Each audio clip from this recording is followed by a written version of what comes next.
国际上是真无平静，咱过来看叙利亚首都大马士革一间教堂，暂时发生自杀炸弹的攻击，造成22个人死亡，63人受伤。叙利亚指出讲，可能是伊斯兰国发动的，也毋过目前阁无人承认。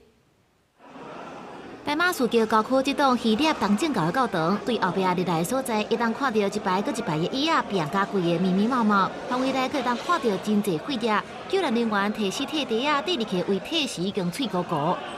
وفجروا حالهم داخل الكنيسة بقلب القداس الإلهي يلي نحن متعودين نساوي كل نهار أحد. 这场自杀炸弹的攻击造成重大死伤。叙利亚内政部司法声明表示，无主标是恐怖组织伊斯兰国。 والذي تشير معطياته الهجوم الانتحاري يتبع لتنظيم داعش وقد أوقع عددا من الشهداء الأبرياء.